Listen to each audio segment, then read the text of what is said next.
living down south. I.W.C campus. Love. This is your girl Alina. You don't know it's all about I.W.C campus. I.W.C. Rastafari there. Jack your sister. I.W.C campus is your girl bad girl Cecilia. I'm rolling. I.W.C campus. It's your girl Nikisha Bond. Better make sure you're I.W.C.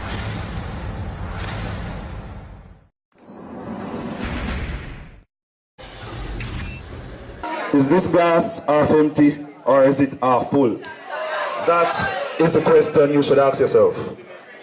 Many debaters have debated this and they have come to only one conclusion. But I'm here to tell them that they're all wrong. For the glass is neither half empty nor is it half full. For the riddle was never designed to come up with an exact answer. It was designed to reveal that it is your perception that led you to a conclusion.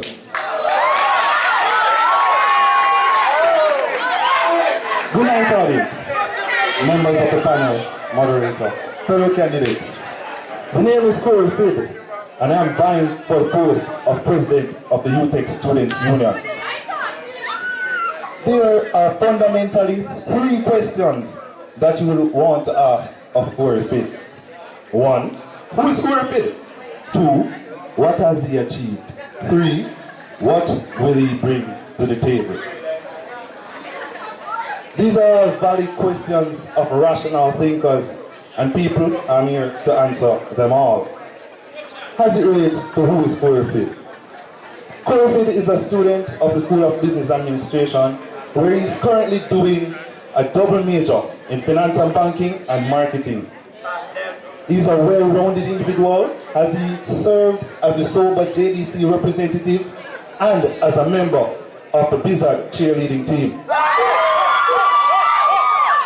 There are many adjectives and perceptions that may be used to describe Cory Phidd, some of which are as follows. He is passionate, yet that may be perceived as impatient. He is just, yet that may be perceived as rebellious. He is determined, but that may be perceived as stubborn. He is assertive, yet that may be perceived as aggressive. These are qualities and perceptions that many servants of the people have. For example, Paul Bogle, Nelson Mandela, Marcus Garvey. Think about it. Paul Bogle was a just, passionate, and determined individual. Yet the governing body at the time decided that they would perceive Paul Bogle as stubborn, rebellious, and impatient. But just imagine what today would be like if Paul Bogle was to crumble beneath these perceptions. What if Paul Bogle was to be patient and to conform to the injustice? What would Jamaica be like? Cory Phidd is no stranger to serving the people. In the academic year 2011-2012, he served as the entertainment coordinator for the School of Business Administration Representative Committee. In 2012-2013, he served as the deputy representative for the said committee. In 2013-2014, he represented them well as the Sober JDC Students Union representative. During the time as the representative, the committee and I held a philosophy very close to heart, and that was a philosophy of holistic development. Sober is known for many successes as it relates to events, parties, as well as sports. But many representatives before me did not pay enough attention to personal development and spiritual development. Therefore, during my time as a representative, the committee and I decided that we will introduce 2 new projects to the portfolio. One was the Religious Forum. That was aimed at catering to the spiritual development of our students. Second was our community service project. We attended the Sir John Golding Rehabilitation Center and we did an entire day of community service. That catered to personal development through volunteerism. Now it is this holistic development concept that I would like to bring to the university at large. And I believe that the position of president will allow me to do such. As the outgoing student representative for the School of Business and JDCL, every student representative will agree that if you can successfully complete your duties as a student representative, you would have walked at least 2 steps in the shoe of the president. A student representative, though on a smaller level, is required to complete tasks within every department of the Students' Union. The students of the School of Business Administration will tell you that serving them is no easy task. They will tell you that their leader is one that has to be determined and has to be willing to go the extra mile to serve them. I served as a JDC representative. One must not aim to leave for just a mere title, but one must seek to serve. And people, I am giving myself to you as a servant. I will never claim to know all that I need to know as it relates to becoming president of the UTech Students' Union, but I am willing to learn. I am willing to receive mentorship from the current president. What will Cory bring to the table? It may be said that our thriving economies, successful organizations, have achieved such success by investing in capital assets. Assets that will work for them, assets that will work for the Students' Union. Therefore, it is this belief and it is this idea that I will want to bring to the union. For investing in such assets will not only increase the profitability of the union, it will also make it more marketable. Take, for example, the continued development of the barn. Since the barn has been developed, or is being developed, it has seemed more marketable. People are now more willing to come here to enjoy themselves, hence making events by the Students' Union more profitable, hence making it possible for us to serve you better. As it relates to the manifesto, my manifesto may be broken down into 4 main aspects. 1, improving student life. 2, capital asset acquisition. 3, financial literacy, transparency and development. And 4, communication. As well as improving student life. First, we would want to improve the seating area within the barn, as well as Wi-Fi access. This will make it more comfortable and create a more comfortable student environment. We would also want to implement a bus on the Mona Augustown Road, because as representative, information that I have received is that students have been robbed in the Mona region because there is no specific road taxi and they would have to walk some of the way. We want to ensure that we protect the safety of our students by providing a bus on that particular road.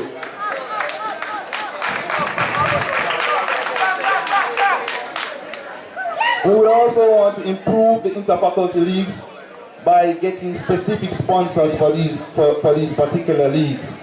Hence, making it a more fun, entertaining, and pleasurable interfaculty competition.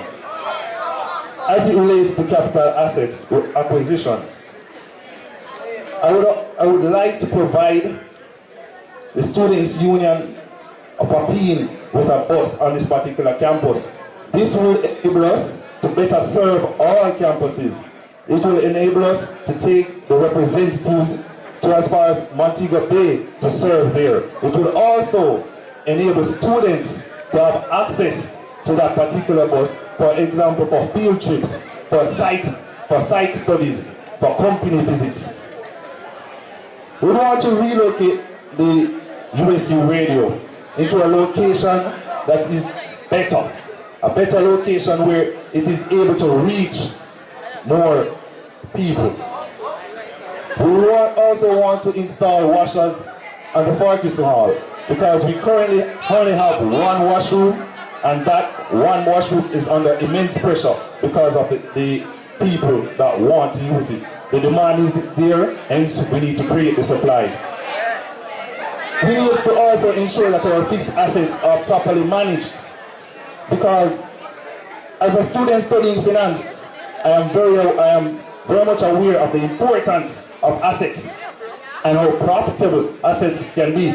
So if we ensure that we properly manage these assets, we get a longer lifespan for them. Financial literacy, transparency and development. As a student of finance, as it relates to how to manage your finances, regardless of what we may think, managing finances is very difficult. And even at the university level, they still have to be teaching us how to manage such finance. We also want to make students more aware, as we mentioned, of their financial options.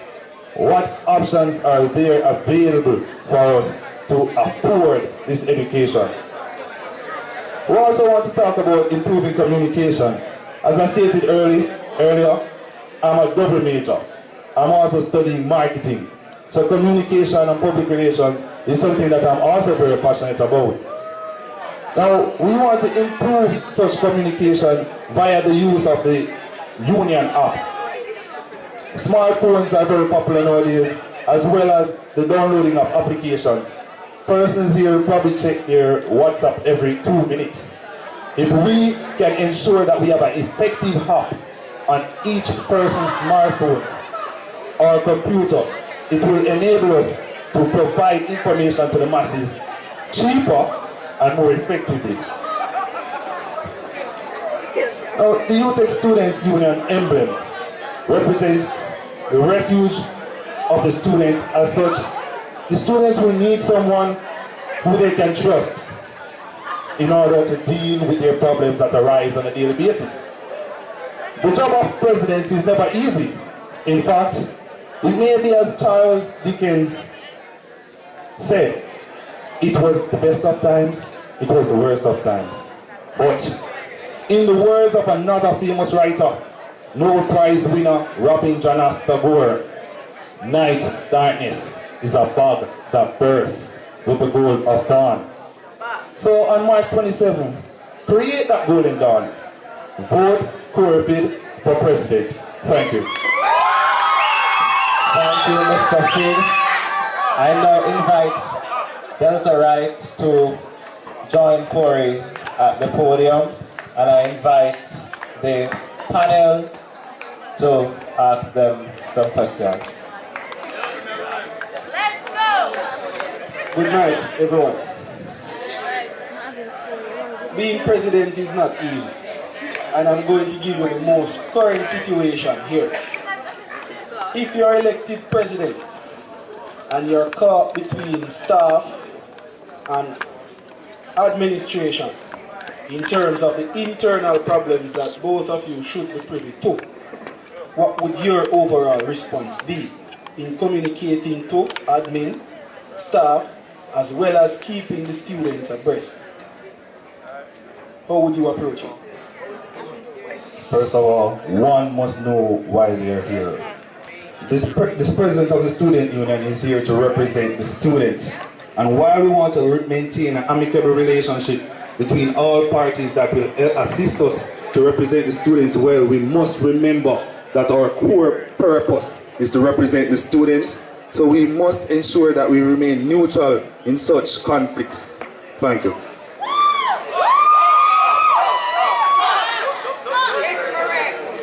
Good evening, everyone, again. In such a situation, Mr. President, as Mr. Cory Phidd said, that you have to be aware of the persons that you're representing. And as the UTech Students Union, we represent the students. However, if the administration is having an issue, we also have to look at the fact that lecturers and the academic part is also a part of administration.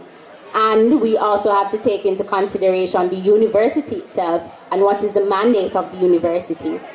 In such a case, we have a direct relationship with the academia, right? With academia. Without academia, there wouldn't be any students. Without students and academia, there wouldn't be a university. So in essence, you have to be mindful of those facts, and also you have to ensure that you communicate to the students your standpoint in the issues that this university has, and you have to ensure that you tell them your point of view. And in this instance, as Mr. Cory Phidd said, you would remain neutral. All right, the question that I have, I will aim it at Mr. Phidd. I was listening attentively and I heard you made mention of the relocation of the USU radio. Can you please identify the location where you would move it to and how you facilitate the transition process? Well, we currently have 2 locations that we are looking at. One would be inside the barn here. If we turn that particular container, Rosie's restaurant right there, we will have more space, hence we could facilitate placing it within the barn so that we can have speakers within the barn so that whenever they mix on the radio, whenever the talk shows are on, as long as you're in the barn, you will be hearing what is happening. So within the barn would be the most ideal location. All right, a follow-up question based on your response would be, what if something is happening in the barn? How would you facilitate that? Well, if it is that we have other entertainment activities happening within the barn, all we would have to do is just disconnect the speakers that feed to the outside and allow them to only broadcast over the online. So we just disconnect the speakers. All right, thank you so kindly.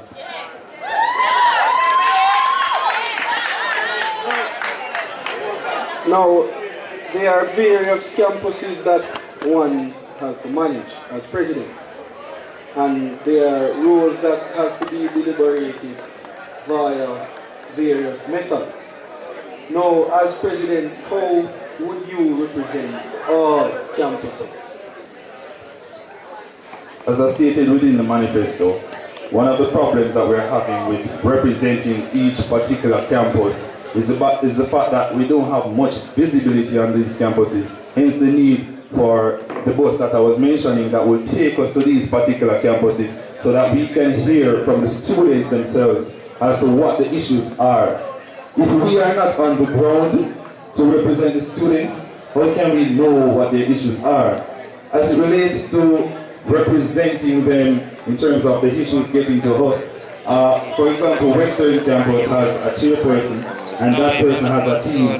Now, the information comes up through the channels and will get to us here. So what we can do is handle it as we always handle it, as best as possible to ensure that the students get the results that they need.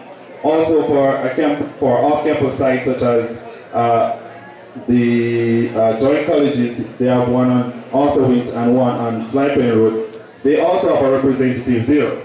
Now that representative is basically the contact person. So as long as the students bring the issues to that particular representative, that information then comes to us and we handle it, as we said, as best as possible to ensure that the students get the results that they deserve. In terms of representing outside campuses, it would be ideal to make a visit as president and possibly with other council members to each offsite campus on a monthly basis. So you set a schedule and you visit those offsite campuses on a monthly basis. Yes, these offsite campuses have representatives. The School of Joint Colleges, they have a representative, and the school is divided into Slipen Road and Arthurwint Drive. And you do have a Western campus which has a chairman. However, you need, as president, to be on the ground, because hearing information coming up the rank from these persons, you need to see what is happening on the ground, because there are some issues that are happening there that only when you visit the campus that you can actually know what is happening, and therefore you can address and represent the students in the best possible way from that. Okay, noted. I have another question. Both candidates. Being president, there are some things that you have to set aside, because as at April 4th, you assume the position, if any should win. You have to set aside seeing family on a regular, because UTech will be your ground for 1 year. How are you planning to cope with those things that you would have to give up to represent these students? Well, when I was running for Vice President Public Relations, I was a student, I was working part-time, and I was also volunteering with an organization. I decided that I was going to run for public relations, and I know that there were some things that I had to give up.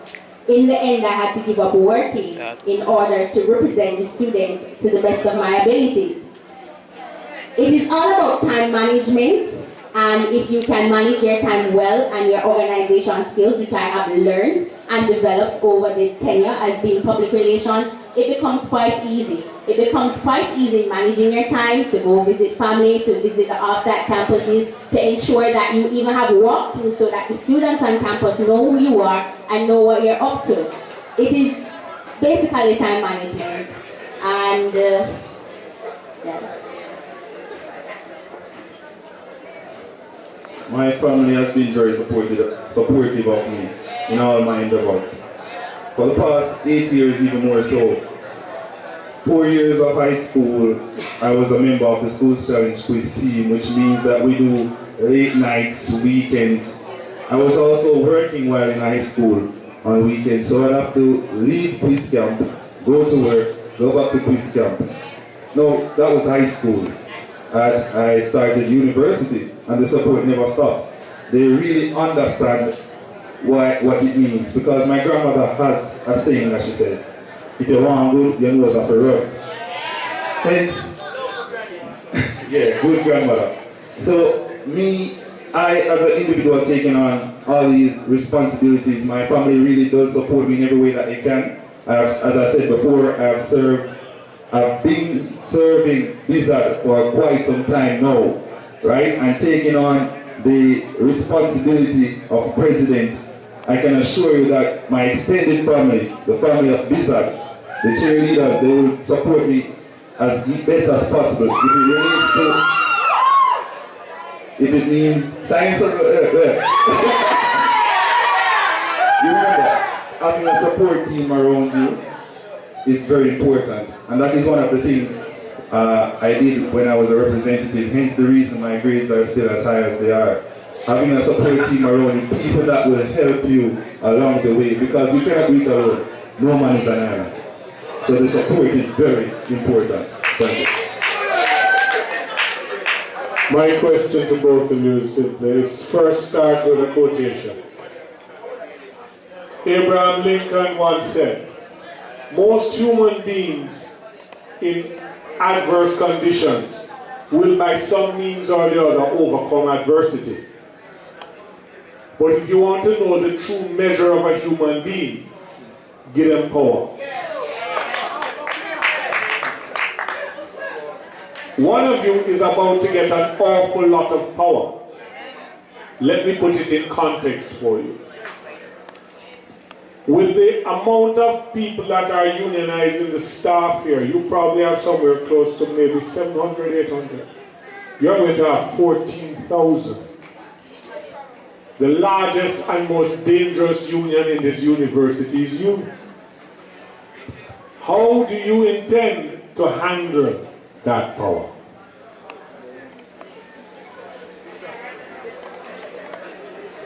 With great power comes great responsibility. My mother has taught me responsibility from a tender age. For all of you understand country, I used to have goats. Now, my mother said something very important to me from a younger age. Why you must know what responsibility means. So, even though I was a part of the police team, even though I'm coming home late nights, every single night that I get home, I have to have my flashlight and me and my dog gonna push the goat. You understand? I have to wake up 5:30 every morning and ensure that I tie those goats before I go to school. So I have a great understanding of responsibility. And as I said, with great power comes great responsibility.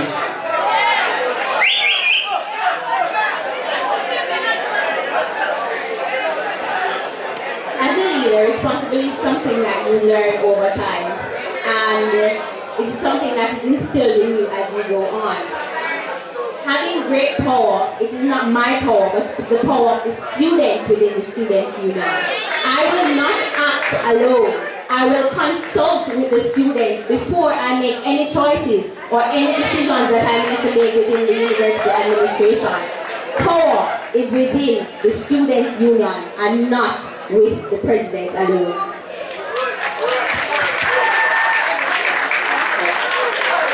Of the question that was asked earlier, I understand that. Put it in the context of you being in a meeting that no other student, no other council member can sit in. And you're faced with decisions that it will affect the students. And you're caught between the running of the university. Best interest of the people you serve. Because you don't serve yourself.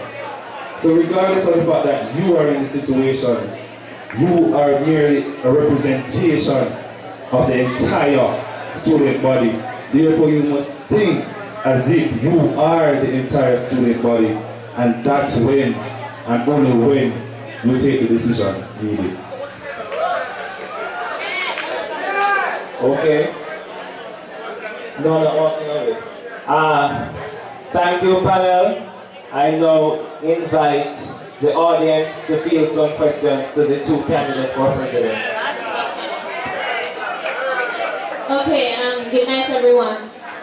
You have both stated your strengths as far as I'm concerned, but I'm yet to know, excuse me, before, okay. I'm sorry. I'm yet to know, I'm asking now, what is it that are your weaknesses, if any? Well, everybody has weaknesses. So highlight your weaknesses and how will you use your weaknesses in the benefit of the student. That's what the problem is.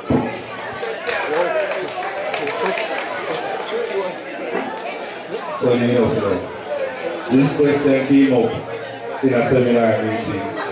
One was asked to do a SWOT analysis of one's self. And honestly, I stated several of my weaknesses within my presentation. Hence the reason I brought out the idea of perceptions. One may see me as assertive, however, the flip side of that coin is that somebody else might see me as aggressive. So sometimes your strengths and your weaknesses overlap, as you correctly say, but it is how you use them. I'm considered to be objective. Others might see that as a weakness because it makes you unemotional sometimes. But in other cases, that is a strength. So it is how best you can use your weaknesses to become strengths instead of leave them as weaknesses. Thank you. In that question, Tamika, I strongly support what Cory has said. And in the same instance, I also did a SWOT analysis of myself. And thinking about it, and from the SWOT analysis, the weakness that came out the most was something that's internal with me, and the fact that I'm a very arrogant person. And in turning that into a strength is to becoming more humble and to learn how to deal with those things internally.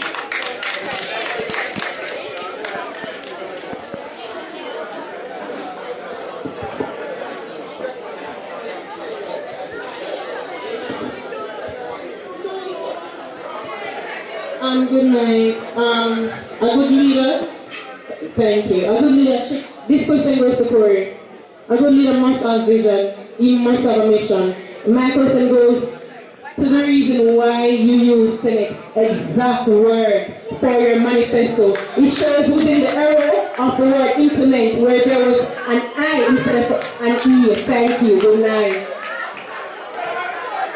Good leaders, yes, must have vision. And good leaders must also be willing to consult and listen to others. We worked tirelessly. Not only one individual. We worked tirelessly on such a manifesto, because that manifesto in itself has a vision. And as I stated, more successful economies, more successful companies have a similar vision where they invest in capital assets that will work for the organization. Hence, that particular manifesto was also part of my work. Okay, good evening everyone. This question is directed to Miss Wright. Now, I believe in giving to Caesar what is due to Caesar. Having spent an entire year as the Vice President Public Relations, I commend you for your work with the USU radio. However, the students have been asking, where is PR? What has PR done? Now, what I want to add to those questions is, if they have to ask those questions whilst you are PR, right? Why do you believe that you will do a better job as the president than you did as PR? And before I complete this question, this question here, right? There are certain things that leaders really should not do. And bear in mind, claiming something as yours that is not yours is one of them. So please proceed with my answer. Addressing you, Ms. Helen, there are things that I have said, and everything that I have said I have done, implemented by myself and my committee members. There is nothing that I have taken from anybody else that has claimed to be mine. Alright? So let me just clear that up first. Secondly, if you would compare myself to other PRs for, let's say, the past 2 years, you could say that I have a perfect track record in getting to information to students. Now, there are various mechanisms that we have within the Students' Union Council to get information to students. One of them is Facebook, one of them is Twitter, one of them is email, one of them is face-to-face. And within my committee, we have implemented various channels through which we communicate to students. Now, I can say this, that a relationship, public relations is a relationship. I want you to view it as this. It's a relationship between the UTech students and the students. And if the UTech Students' Union puts out 50% of the effort, we want the students to meet us the other 50%. And if it is that we put the posters on the notice boards, and we put the postings on Facebook, and we use the Union app, and we use the Twitter page, and students fail to see these things and fail to go to these places where the information is readily available, then I cannot say that I have failed as PR. And I cannot tell the students, say, hey, you need to go do this and you need to go do that. It is on their own initiative. So I put the information out there for you to see it, and you need to meet me halfway in order to ensure that you receive it. Thank you. Only 3 more questions. I said I'm taking only 3 more questions. Okay.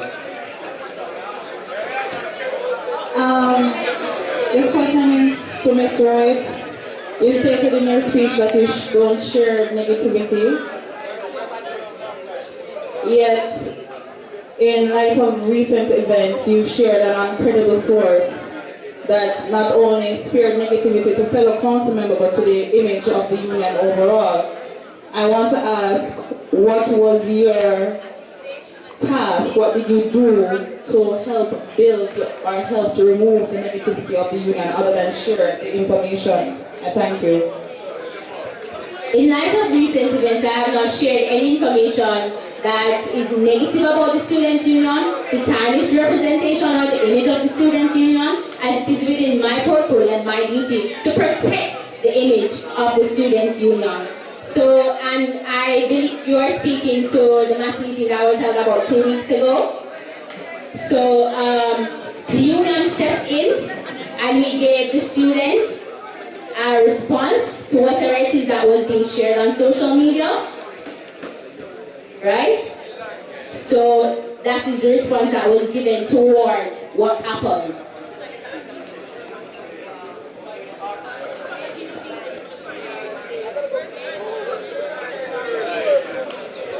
Okay, my question is to Miss Wright. You're saying that students are supposed to meet you halfway in getting the information. I am one that is always following the union on social media. There are times where I have sent tweets or comments and they have never been responded to, or the union page has no engagement for weeks. So how are you saying that we have to meet you halfway, or you're putting it out when you're not being met halfway when you're asked? There are instances where we have implemented a system.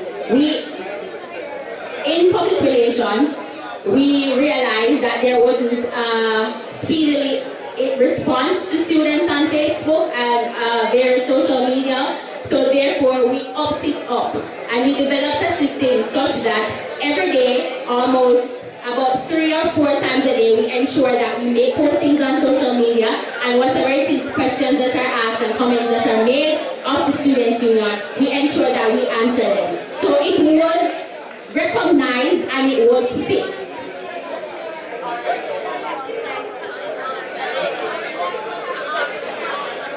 Alright, this person goes to go first in the running for president.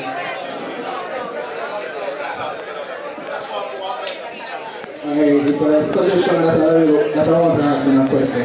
Alright, I am of the view that the union comprises of the executive, representatives, and director, right?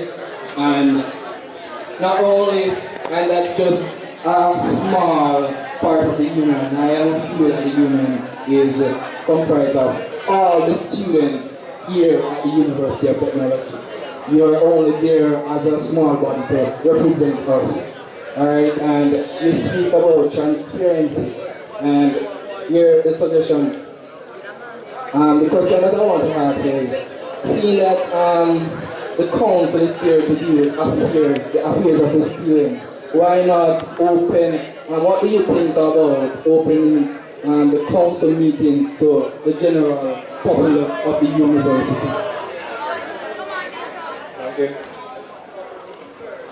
Okay, thanks for that question. In response to that question, as you rightly said, the council is the governing body of the UTech Students' Union. And it is a good suggestion to open up council meetings to students. However, council meetings are meetings in which discussions are held, to which, what would I say, this delicate matters within the university and within the student body is discussed among representatives of the students, because we hear your concerns and we hear your issues. And all the things that are happening in the council meetings and that are happening in administration is also related to the students, to hear their feedback, to get their comments. So therefore, there isn't a need to open up council meetings to students, right? Because the information is given and it is brought back. So we know the communication is there, so that students don't necessarily have to sit in on meetings. And if we're supposed to open up council meetings, the system will have to be structured. How do we know which students to sit in council meetings? How do we choose those students to sit in council meetings? Do you suggest that we have a mass meeting where it's a council meeting and we discuss all those things? And also bear in mind the fact that council meetings last almost all day. Because every representative has to give a report and an account of what they have done. Whenever it is that we have a council meeting, we have lengthy discussions. Would students want to sit down for an entire day to hear on and on and on about things that are affecting students? If the students are there and they want it, then it can be implemented. However, I don't think that that is the right medium to engage students.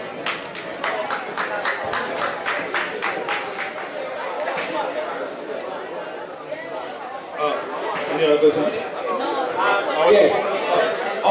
No, you're supposed to answer the same question about council. So you agree with me. So just say agree. The question was posed to both of you. He was asking, would you be open to opening council meetings to students? As it relates to that, that is part of the reason why you vote for your various representatives.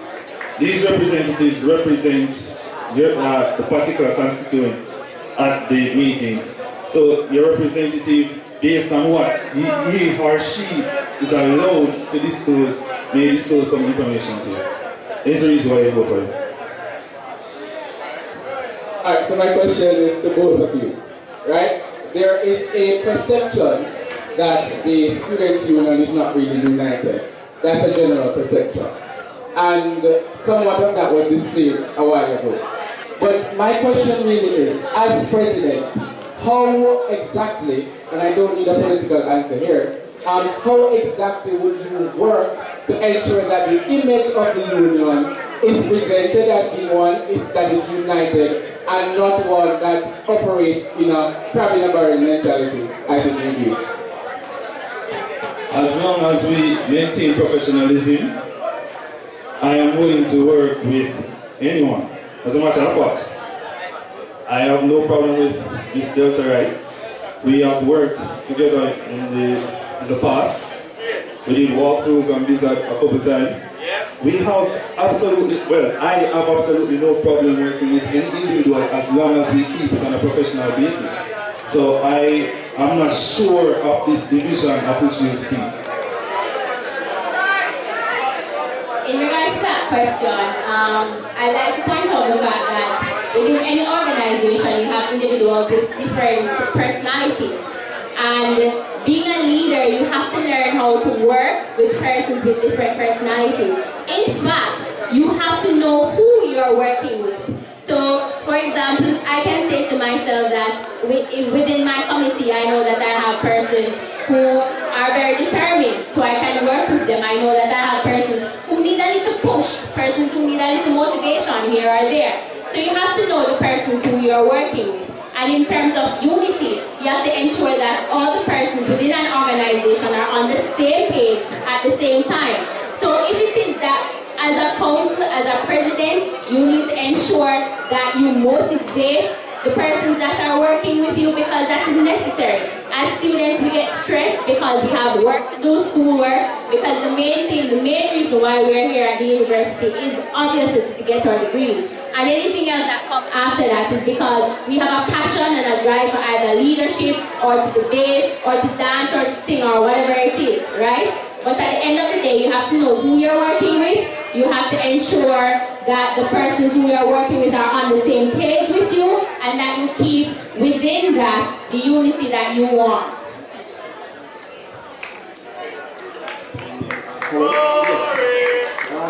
I have a question to both parties. In terms of the governance of the UTech Students' Union, we all know of the Constitution, fine. But the overarching papers that governs the actions of the union, can you state what they are and quote exactly the intention of the union towards the student? Because we are a part of UTech, yes, but we are an independent body. And there's a clause in what I ask you to suggest what it is. I want both candidates to state what it is and quote it to the students, having that you are running for president, that you should be knowledgeable of the portfolio and present it to the students. Okay, in that instance, let me just ensure that I get the question clear. You're asking us to quote the reason for the UTech Students' Union? The overarching guidance from UTech. There's a document there that governs our actions towards the student. What is it? Okay, so what governs our actions towards the students is that we're supposed to serve and to represent them. That comes from our constitution. That comes from our constitution, yes. There's an overarching document by UTech. What is it? And what does it state? At this point, I cannot state that. because I have not seen that document from the governance committee of the university. I must also agree with Ms. Wright. I have never seen that particular document. We are, according to our constitution, we know that what we are supposed to serve the students of the university. However, this particular document of which you speak, Mr. Smith, we have not yet seen. Okay. Clearly, both parties have not done research as it relates to their portfolio. You are running for president, one should know that the University Act or statute governs us, and it states clearly all the underlying values and responsibilities of council to represent the students. So I think both of you should do some research as it relates to the overall actions of being president.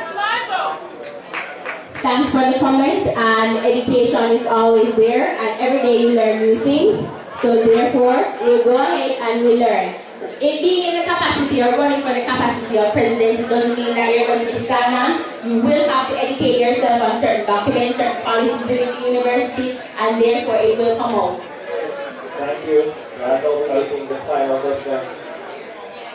Okay, good night. A question to you both on a note of fairness. It is a belief that many claim never existed in the union. If you were to become president, what methods would you implement to ensure that there's a bias-free council? Repeat the question, please. You're not meaning what? Fairness? Yes. Many claim it never existed in the union. So I'm asking, what method would you implement to ensure that there's a bias-free council? I'm sorry, we're not understanding. You're asking that there are many claims. That's what you're asking? I'm thinking that she's suggesting that there is not fairness within the council. So what will each of you do to ensure that the system or whatever is bias-free? Fairness. Excuse me. Alright. Yeah, I do understand. Under that elected post, you have director posts. Right. You also have people applying for various things that the student union gives. How can you ensure that in the selection process and in all of this, that the system is bias-free?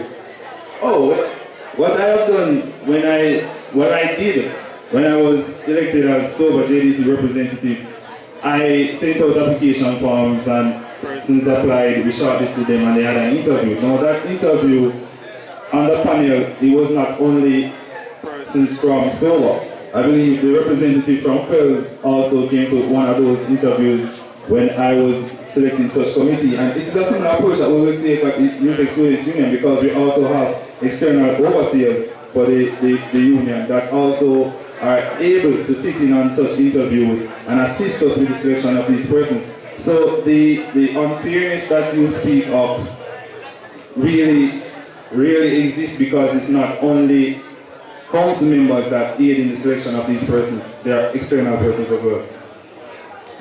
Okay, as Cory said, in the selection of directors and also persons who are appointed, such as advisors, there's a document that is created, you would call it a criteria list, based on each position, and persons who are running for directors have to provide us with a proposal, and we go through that proposal. We go through it in detail before we actually shortlist individuals and then invite them to an interview process.